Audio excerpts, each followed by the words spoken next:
कि जिस तरीके से ये किलिंग्स हो रही हैं, जो हमारे जवान भी शहीद हो रहे हैं, लोकल लोगों को शहीद किया जा रहा है, ये बड़ा अनफॉर्चुनेट है।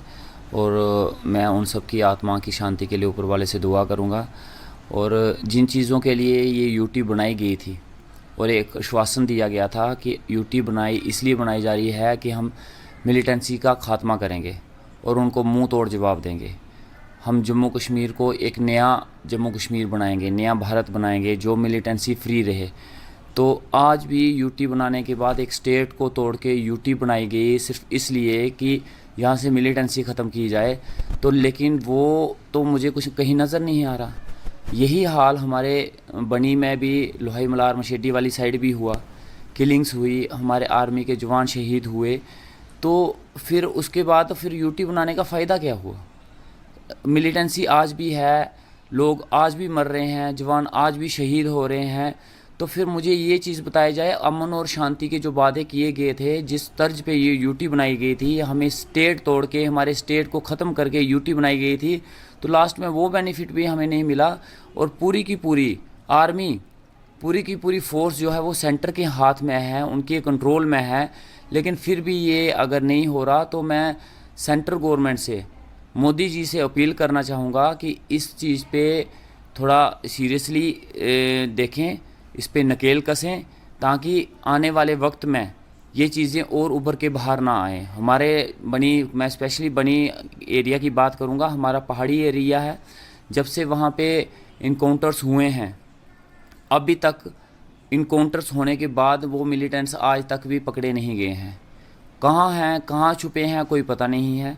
और फिर से कब क्या टारगेट होगा, फिर से कब इनकाउंटर होगा और कितने लोग शहीद होंगे, ये भगवान ही जानता है। ये कोई बड़ा हादसा ना हो। मैं चाहता हूँ कि इस चीज़ को सीरियसली लिया जाए ताकि आने वाले वक्त में लोग जो हैं सेफली अपने घरों में रह सकें। डॉक्टर साहब, आपने एज ए इंडिपेंडेंट जो है वो कंटेस्ट किया और आपने जीत हासिल की है बनी कॉन्स्टिट्यूंसी से। उसके बाद आपने एनसी को समर्थन अपना दिए है। तो सर, क्या देखते हैं कि क्या एनसी जो है, जैसे हमारे नए सीएम भी बने हैं, तो कैसे फाइट करेंगे इन चीज़ों से? देखिए, मेरा समर्थन एनसी को कंडीशनल समर्थन है। मेरा समर्थन है बनी की डेवलपमेंट के लिए। सरकार हमारा पहले ही, जिन लोगों ने मुझे वोट दिया है उनका पहले ही फैसला ये था कि हमारा समर्थन उसको रहेगा जिसकी सरकार होगी। सरकार एनसी की आई तो हमने उनको समर्थन दे दिया। और समर्थन देने के लिए हमने कंडीशनल समर्थन दिया और उसमें कंडीशंस हमारी बनी की डेवलपमेंट थी। जो भी सरकार आती है, हर एक का मुद्दा यही रहता है कि उसके एरिया को मिलिटेंसी फ्री रखा जाए। लिहाजा हमारी यूटी है, पूरा का पूरा कंट्रोल जो है एलजी साहब के हाथ में है, पूरा का पूरा कंट्रोल हमारी सेंट्रल गवर्नमेंट के हाथ में है। पिछले 10 साल से इस स्टेट को यूटी बना के इसका कंट्रोल सेंट्रल गवर्नमेंट ने अपने हाथ में रखा है और पूरी आर्मी जो है वो सेंट्रल गवर्नमेंट के अंडर है। तो ये चीज़ उनको, इस चीज़ का जवाब उनको देना चाहिए। अभी सरकार बने हुए जुम्मा 2 दिन भी नहीं हुए हैं।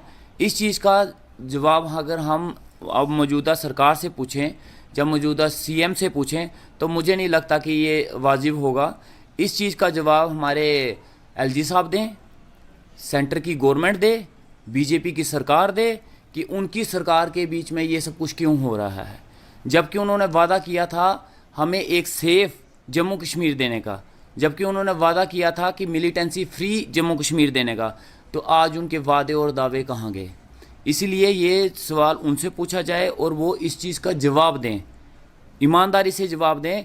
अगर वो इस चीज़ का सवाल उठाते हैं कि जब एनसी की सरकार थी तो मिलिटेंसी थी, एनसी की कांग्रेस की सरकार थी तो मिलिटेंसी थी, अब किसकी सरकार है? पिछले 10 सालों से ये जम्मू कश्मीर किसके हाथ में है? और पिछले 10 सालों से ये मिलिटेंसी ख़त्म क्यों नहीं हुई? अगर ये 10 साल से इसको, हमारी यूटी को चलाने वाली केंद्र सरकार है, तो केंद्र में सरकार किसकी रही? और आज मिलिटेंसी है, किलिंग्स हो रही हैं, हमारे जवान शहीद हो रहे हैं, हमारे सिविलियंस शहीद हो रहे हैं। तो क्यों हो रहे हैं? उन्होंने जो वादे किए थे उनके वादों का आज जवाब उनसे ही लिया जाना चाहिए।